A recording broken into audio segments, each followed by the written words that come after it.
지난주와 마찬가지로 오늘 읽은 이 요한복음 20장 31절은 요한복음의 기록 목적입니다. 아주 분명하게 요한은 두 부분으로 요한복음을 기록한 목적을 서술하고 있습니다.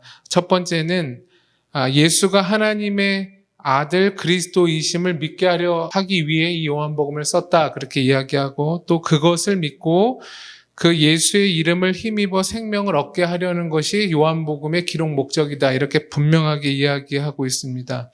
그러니까 요한복음이 목적하고 있는 바 두 가지 사실이 있는데, 이 본문 가운데 본다면 그 두 가지 사실이, 하나는 예수는 하나님이 동시에 그리스도 구원자다, 이게 사실이고, 두 번째는 예수 안에서 죄인은 생명을 얻게 된다, 이것이 요한이 증거한 사실입니다. 진리입니다. 예수님께서는 요한복음 20장 29절에서 도마에게 이렇게 말씀하셨습니다. 예수께서 이르시되 너는 나를 본고로 믿느냐, 보지 못하고 믿는 자들은 복되도다 하시니라, 이렇게 예수님께서 도마에게 말씀하십니다. 여러분, 우리가 신앙생활하는 데 있어서 믿음이란 무엇이냐면, 오늘 본문 가운데 본다면 믿음은 우리는 흔히 무언가를 보거나 무언가를 경험해야만 믿을 수 있다라고 생각하지만, 오늘 본문에서 말하는 믿음이란 우리가 경험이 없어도 충분히 믿을 수 있는 게 믿음이다라고 오늘 본문은 이야기합니다. 예를 들면 우리가 신앙의 경험에 있어서도 우리가 신앙의 다양한 경험을 다 해서 예수를 믿는 것은 아닙니다. 대부분 하나님께서 은혜를 주셔서 각자에 맞게 한 가지 정도의 신앙적 체험을 통하여서 보통은 예수를 믿지만, 그런 것 없이도 예수를 믿는 사람도 있습니다. 그러니까 경험한다고 하는 것이 우리가 예수를 믿는데 꼭 충분 조건이 되는 것만은 아닌 것입니다. 마찬가지로 우리가 모두 천국, 하나님 나라에 가보지 않고서도 믿지 않습니까? 그러니까 믿음이란 우리가 꼭 경험해야만 가능한 것이다 라고 말할 수 없다라고 하는 것입니다. 믿음은 한 사람의 신념 그리고 한 사람의 신뢰보다도 중요한 내용이 있음을 전제하는 것, 그게 이제 믿음인 것입니다. 그런데 우리는 너무도 한국교회 안에 이러한 신념이나 이러한 의지에 또 우리가 민족이지 않습니까? 그렇다 보니까 아무래도 어떤 신앙의 내용, 실제보다도 우리가 발현하는 그러한 의지나 신념을 더 우리는 중히 여겼다라고 하는 사실입니다. 요한복음 20장에 계속해서 나오는 사람들, 막달라 마리아나 또 베드로나 요한, 그리고 11 제자들은 모두가 처음에는 믿음을 갖질 못했습니다. 그들은 믿음이 부재한 상태에서도 우리가 아는 것처럼 20장에 예수님은 이미 부활하셨다라고 하는 사실이 존재했다라고 하는 사실을 우리는 기억할 필요가 있습니다. 믿음은 한 사람의 신념 이전에 참 내용을 우선한다라고 하는 것, 그게 굉장히 중요합니다. 그러니까 내용이 없는, 참 내용이 빠진 한 사람의 신념을 우리는 보통 이제 맹신이라고 말하고, 더 나아가서 이제 광신이라고도 말하죠. 그러나 참다운 믿음은 참다운 진리의 내용을 우선한다, 기반으로 한다, 이것을 우리는 깨달을 필요가 있습니다. 사람이 믿음을 발현한다고 사실이 바뀌는 게 아닙니다. 또한 우리가 믿음을 갖지 않는다고 사실이 없어지는 것도 아닙니다. 400년 전에 그 유럽에서 우리가 잘 아는 것처럼 그 로마 그 교황청에서 종교 재판이 있었습니다. 거기 나왔던 대상이 누구냐 하면 우리가 잘 아는 갈릴레이입니다. 그러니까 로마 교황청에서는 자신의 이제 신앙의 신념으로서 이제 뭘 믿고 있었냐면 이제 천동설을 믿고 있었죠. 그러니까 지구를 중심으로 해가 우리를 돈다, 이게 이제 신앙적인 신념이었습니다. 그런데 이제 과학자인 그 갈릴레이가 그렇지 않다라고 하면서 그 시대의 신념이었던 내용들을 져버렸죠. 그게 뭐죠? 지동설이지 않습니까? 그래서 이제 종교 재판을 하는 것입니다. 네가 틀렸다. 그래서 이제 싸우다가 결국 뭐 했죠? 타협하는, 자기 주장을 철회하는 서약을 합니다. 그러면서 나오면서 했던 말이 있죠. 그래도 지구는 돈다. 이런 유명한 이야기를 했습니다. 우리가 그것을 믿던 믿지 않던 사실은 변하는 것이 아닌 것 같이 믿음이라는 것도 우리가 발현을 하든 하지 않든 그 사실은 변치 않는다라고 하는 사실을 우리는 가져야 할 것입니다. 요한복음의 목적을 오늘 본문에서는 두 가지 사실, 두 가지 내용으로 등장시키는데 이 두 가지 사실은 가운데 접착제와 같이 믿음이라고 하는 요소로 있습니다. 본문을 한번 보실까요? 오직 이것을 기록하면 너희로 예수께서 하나님의 아들 그리스도이시다라는 이 사실을 믿게 하려 하며 또 이 사실을 믿고 그 이름을 힘입어 생명을 얻게 하려 함이니라 이렇게 이야기합니다. 두 가지 사실을 잇는 게 믿음이라고 하는 요소가 두 내용을 잇습니다. 여러분, 한 사람의 믿음이 추구해야 할 사실, 그 내용은 무엇입니까? 우린 지난주에 그 첫 번째를 봤습니다. 첫 번째는 예수는 하나님이시다. 예수는 구원자이시다. 이 사실을 믿는 것입니다. 지난주 우리는 이것을 그리스 문화에 있어서 로고스라고 하는 그 단어를 차용하여서 예수가 창조주이시고 구원자시다는 것들을 우리는 살펴봤습니다. 우리가 오늘날 예수를 말씀이라고 고백하고 로고스라고 고백하고 하나님이라고 고백하고 구원자라고 고백한다는 의미는 뭐겠습니까? 그건 창조주라는 말은 성경에서 줄곧 얘기했지만 없는 것으로부터 있는 것을 만드시는 분, 이게 창조주라는 뜻입니다. 그러니까 우리 안에 무의 요소에서 있음을 만들어낼 수 있는 건 하나님밖에 하실 수 없는 것입니다. 그게 창조주라는 고백입니다. 또한 여러분, 구원자라는 건 뭘까요? 우리가 상상할 수 없는 까마득한 밑바닥에서라도 하나님께서는 그 자를 일으키셔서 하나님의 영광의 자리까지 끌어올리실 수 있다. 이게 구원자라고 하는 고백입니다. 그래, 우리의 삶을 볼 때 하나님, 우리 가운데 이것이 필요합니다. 절대적으로 필요합니다. 하나님을 아는 데 있어서 절대적으로 필요한 것이 있다면 주님, 우리의 창조주가 되어주십시오. 무에서 유를 만드실 수 있는 하나님께서 무엇을 못하시겠습니까? 라고 우리는 고백할 수 있어야 할 뿐만 아니라 내 인생의 절망의 밑바닥에 있다 할지라도 주님은 구원자이시기에 충분히 하나님의 영광의 자리까지 어떠한 자들도 다 끌어올리실 수 있다라고 고백하는 것. 이게 정말로 우리가 예수를 창조주요 구원자라고 고백할 수 있는 것입니다. 그게 이제 지난주에 살펴본 사실의 내용이었습니다. 오늘은 그 후반부인 31절의 뒤에 이야기를 할까 합니다. 20장 31절 말씀은 그거죠. 또 너희로 믿고 그 이름을 힘입어 생명을 얻게 하려 함이니라. 오늘 이 두 번째 사실 내용을 한번 살펴볼 것인데 오늘 제가 주보에도 기록해 놨던 다나카 히로노부라고 하는 50세 초반의 그 일본의 카피라이터가 있습니다.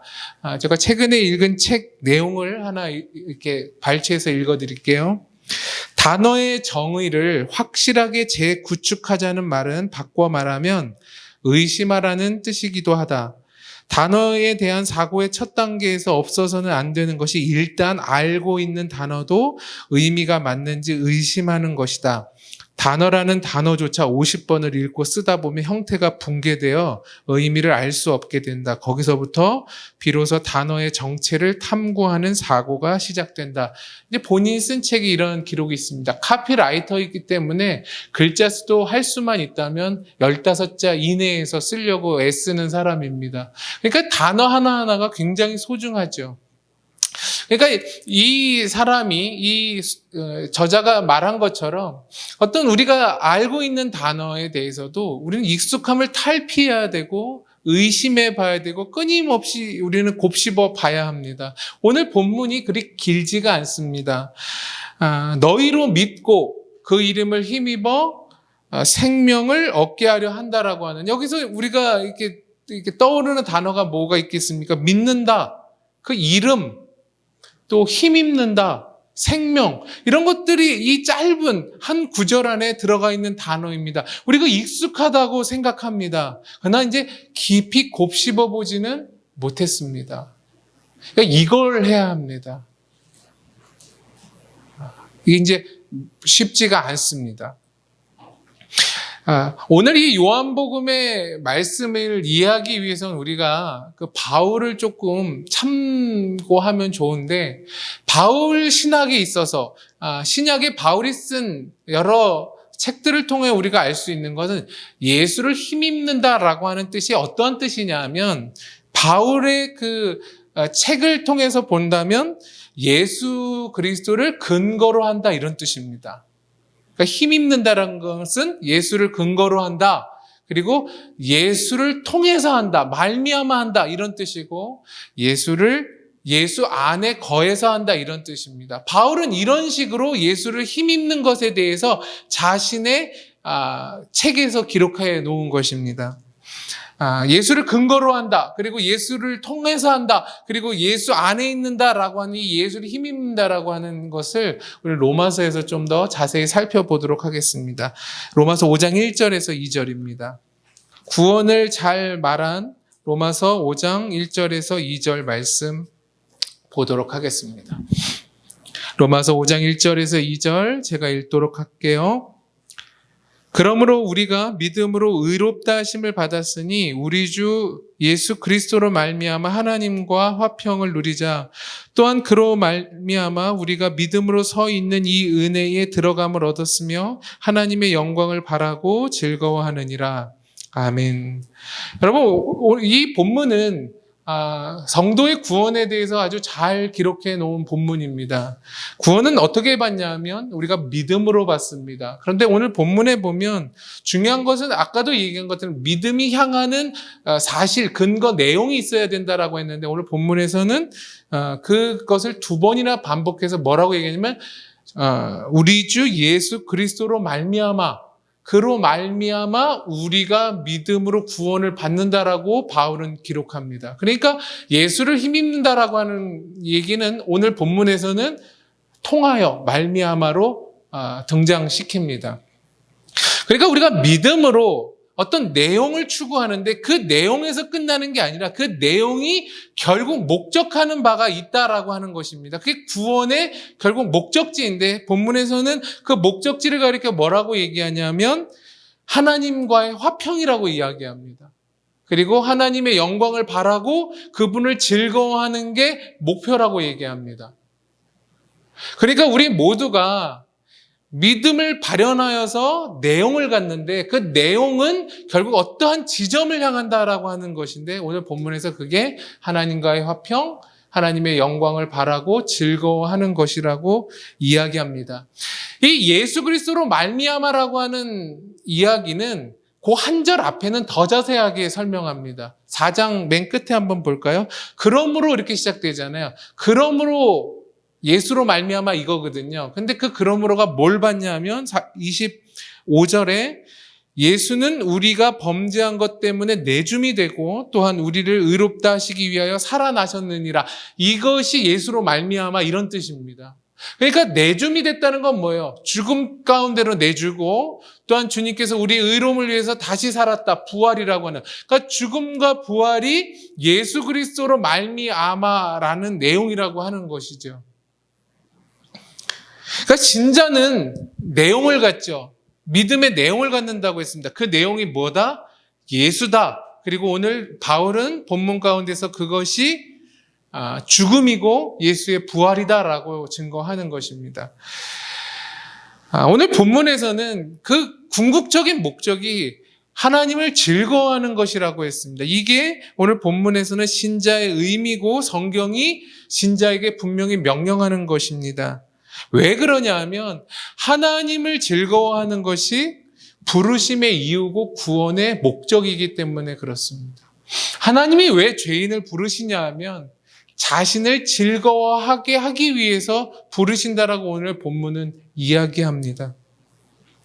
17세기에 유명한 목회자이자 성경 주석가였던 사람이 있습니다. 이름을 들어보셨던 분도 있을 것입니다. 매튜 헨리라고 하는 목회자가 있었습니다. 이분은 이제 그 성경 주석집도 쓰신 분인데, 이분이 이제 17세기 분인데, 이분이 2000년간 이어져 온 신앙의 그 어떤 묵상들을 정리해 봐서 결론 내린 게 있습니다.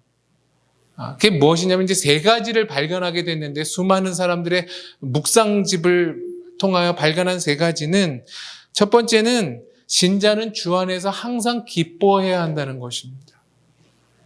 이건 성경이 말하기도 했고 자기가 살고 있는 당대까지 흘러왔던 수많은 묵상집에서 보통 평균적으로 이야기했던 것이, 신자는 주 안에서 항상 주를 기뻐해야 한다는 것이고, 두 번째는 우리 일상의 모든 기쁨은 결국 하나님께로 귀결돼야 한다는 것이었습니다.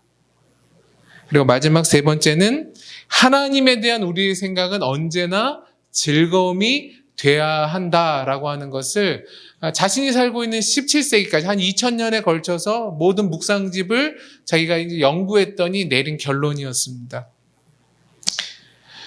하나님을 항상 어떤 상황 속에서도 즐거워해야 하는 것, 이거 신자가 해야 할 의무고 특권입니다. 그러면 여러분 이제 질문이 나오겠죠.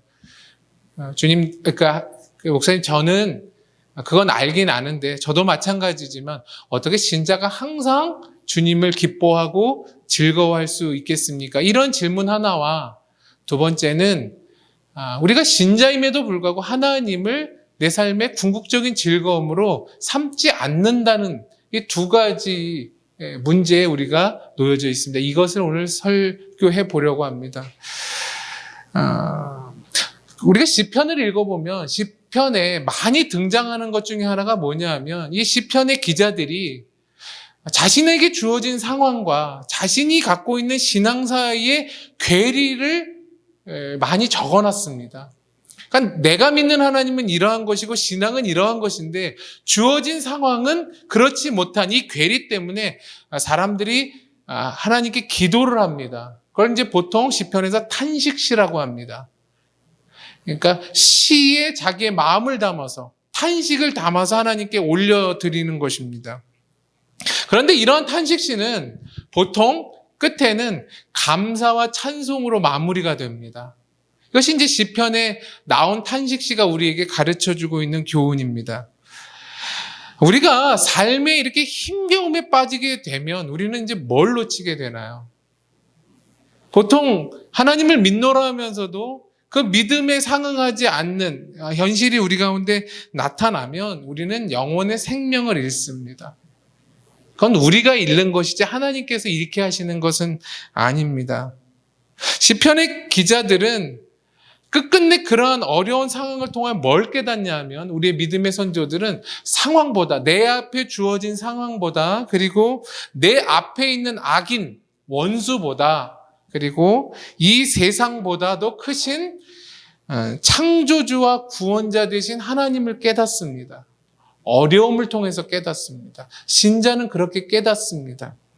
그리고 결국 그들은 신뢰하고, 그들은 결국 하나님을 바라봤고, 그들은 하나님을 찬송하게 됐습니다. 그것이 믿음이 가져온 생명이라고 하는 것입니다. 우리 모두가 주어진 상황을 통하여 우리는 즐거워할 수 있어야 즐거워하지, 하나님 기쁨을 주셔야 내가 기쁨을 갖지라고 말하지만, 그 괴리 가운데서 얼마든지 우린 탄식도 할 수 있고 의문도 가질 수 있고 절망도 할 수 있지만, 결국 믿음이라고 하는 요소, 예수 그리스도를 통하여서 우리가 결국 가질 수 있는 믿음, 그러니까 예수 그리스도도 주님 하실 수만 있다면 이 잔을 나에게서 좀 거두어가 주십시오. 주님 나를 좀 불쌍히 여겨주십시오. 하지만 아버지 뜻대로 되기를 원하나이다라고 고백했던, 철저히 거기에 하나님께서 응답하시지 않은 것만 같았던, 그러나 하나님께서 그 예수를 살리셨잖아요. 우리 그 하나님을 보는 거죠. 우리가 지금 죽은 것과 같고 죽을 것과 같지만 결국 하나님께서 이 죽음을 끝으로 몰지 않으시고 결국 살려내더라. 하나님께서 영광의 자리로 끌어올리더라. 그건 예수뿐만 아니라 예수 안에 놓여졌던 수많은 구약의 사람들, 그리고 2000년 기독교 역사를 통하여 하나님께서 그 수많은 사람들을 그렇게 하나님께서는 결국 살리시는 것으로 마침점을 갖더라. 우리는 그거를 믿는 것입니다. 그렇기 때문에 우리는 뭐 할 수 있는 거죠? 기뻐할 수 있는 거죠. 즐거워할 수 있는 것이죠. 그러니까 믿음이 그 역할을 합니다. 믿음이 예수 안에서 그 역할을 하는 것입니다. 그래서 그리스도인은 어떠한 상황 속에서도 계속해서 기뻐하라고 하는 요청을 받을 필요가 있습니다. 그래서 일주일마다 한 번씩이라도 나오셔서 교회에서 말씀으로 즐거워하십시오, 기뻐하십시오를 우리가 이야기를 들을 수 있어야 합니다. 그러니까 성도가 서로 그렇게 격려할 수 있어야 합니다. 그것은 지금 그 상황이 있기 때문에 그러는 것이 아니라 하나님은 결코 우리의 절망과 이 어려움을 끝으로 하지 않으신다라고 하는 것을 믿기 때문에, 그분은 창조주이시고 구원자 되심을 우리가 믿기 때문에 우리는 그렇게 고백할 수 있는 것입니다. 하나님 그렇게 충분히 하실 수 있습니다. 이것에 대해서 이제 요한 1서에 어떻게 기록하고 있는지 한번 보고 마치려고 합니다. 요한 1서 1장 1절에서 4절입니다. 요한 1서 1장 1절부터 4절까지 제가 읽겠습니다. 그렇다면 사도 요한은 무엇을 삶의 기쁨으로 삼았는가 한번 보도록 하겠습니다. 태초부터 있는 생명의 말씀에 관하여는 우리가 들은 바요 눈으로 본 바요 자세히 보고 우리의 손으로 만진 바라. 이 생명이 나타나신 바 된지라. 이 영원한 생명을 우리가 보았고 증언하여 너희에게 전하노니 이는 아버지와 함께 계시다가 우리에게 나타나신 바 된 이시니라.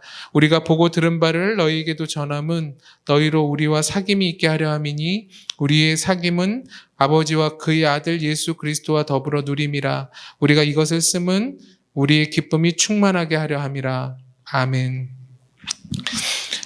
오늘 본문에서 보면 말씀 자체를 경험하는 게 생명이라고 이야기합니다. 왜냐하면 생명의 말씀이라고 요한 1서 1장 1절은 이야기합니다. 그러니까 말씀을 우리가 경험하고 누리고 추구하는 것, 이 자체가 신자에게 있어서는 생명입니다. 그러니까 사귐, 교제, 코이노니아도 무엇과 함께 해야 되냐면 성도는 말씀과 함께, 말씀을 기반으로 해야 한다라고 하는 것입니다. 그럴 때 성경이 말하는 참 기쁨이 등장하는 것입니다. 우리가 신자로서 예수, 말씀을 배제한 사귐은 참 생명을 사실상 낳지 않습니다.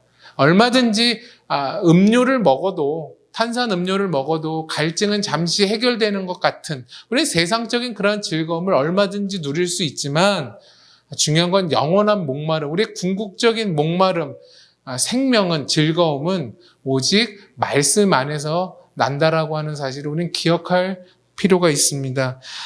이것에 대해서는 제가 책 내용 하나를 오늘 이야기하고 마칠까 합니다. 존 리그너라고 하는 젊은 목회자이자 교수님이 있습니다. 이분이 땅의 것들이라고 하는 책을 쓰셨는데 번역되어 있습니다. 근데 부제가 이런 내용입니다. 하나님의 선물을 누림으로써 하나님을 즐거워함. 이것이 이제 책의 내용입니다. 그 책 내용 하나를 발췌해서 읽어드릴게요. 기쁨에는 어린아이의 수준에서 아직 헤아릴 수 없는 깊이와 단계들이 있다. 자녀가 더 성숙한 기쁨을 맞이할 수 있게 준비시켜 주는 것이 부모로서 내 소임이다. 아이들이 화음을 듣고 연주할 수 있도록 준비시키는 것이다.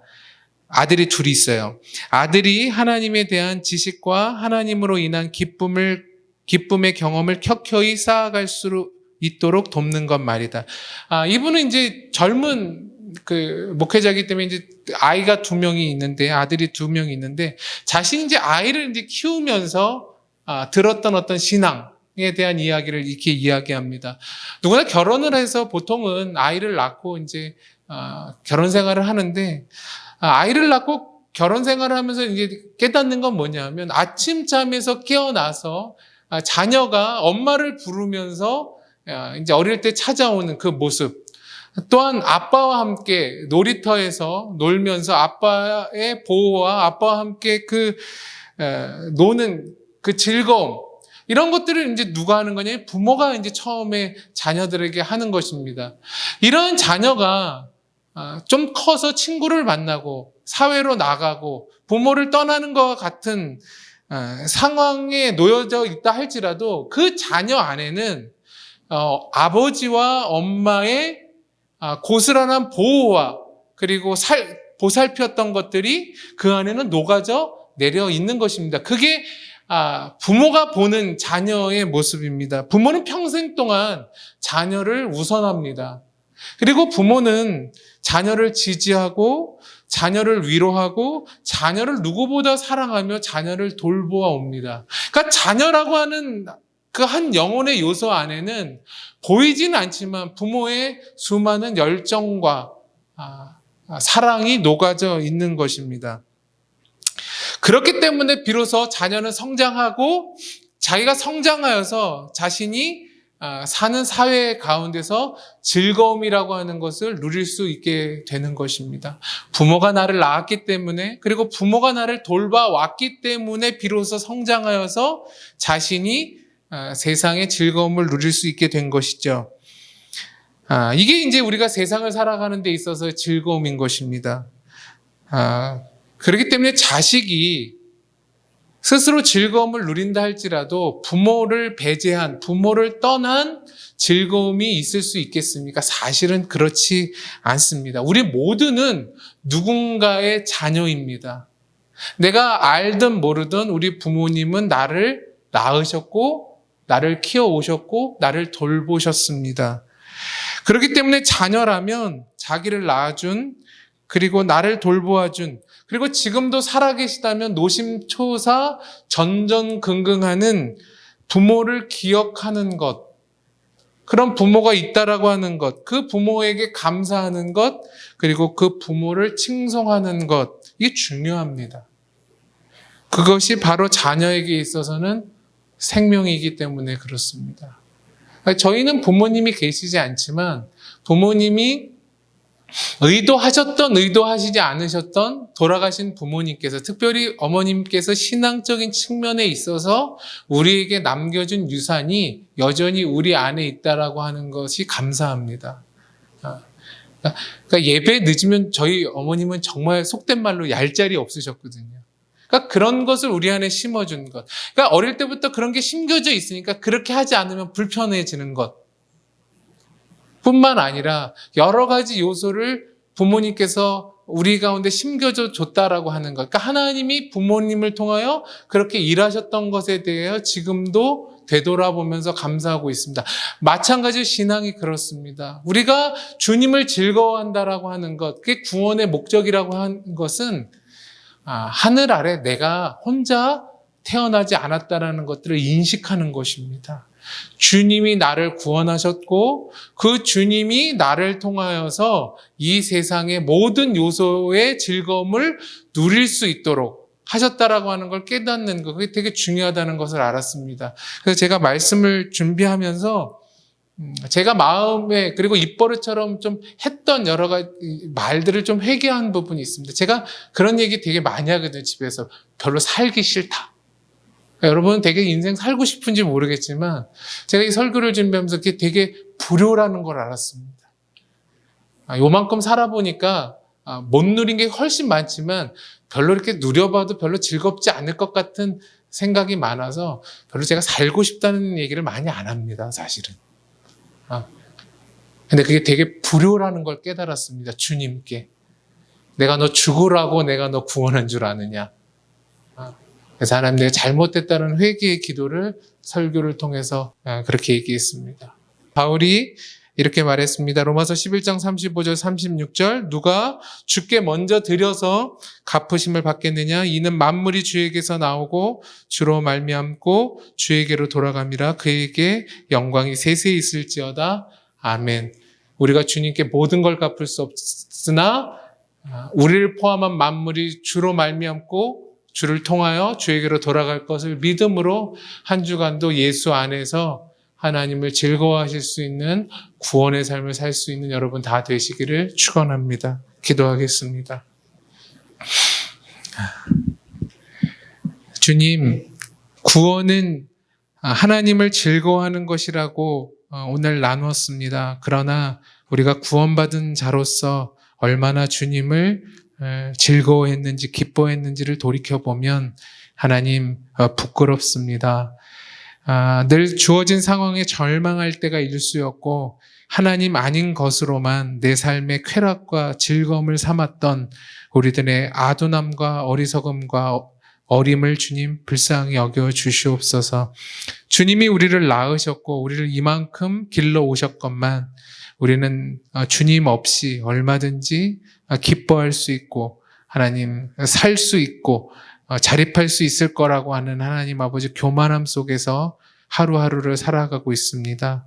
하나님 오늘 말씀을 통하여서 예수 안에서 우리가 하나님의 영광을 바라고 즐거워할 수 있는 일상을 살아갈 수 있게 하여 주옵소서. 이 세상에 보내신 것은 실수도 아니고 우연도 아닙니다. 하나님 놀라운 계획이 있으셔서 그러셨다고 저희는 다 알지 못하지만 믿습니다. 주어진 일상 할 수만 있다면 예수 안에서 즐겁게 살게 하옵소서, 소망 있게 살게 하옵소서, 기쁘게 살게 하옵소서. 우리 사랑하는 성도들 한 주 동안에도 예수로 말미암는 예수 안에서의 기쁨이 하나님 풍성하게 넘쳐 흐를 수 있도록 마음껏 생을 축복하여 주옵소서. 세상과 환경은 점점 더 어두워지고 낙심되어지만 우리 안에 그럴수록 예수에 대한 소망과 하나님에 대한 기쁨은 넘쳐나는 놀라운 역설의 신앙을 배울 수 있도록 한 주간도 역사하여 주시옵소서. 우리의 삶이 우리의 것이 아니고 오직 주님께 있음을 고백하오며 우리를 구원하신 창조주이시고 구원자 되신 예수 그리스도의 이름으로 기도드리옵나이다. 아멘.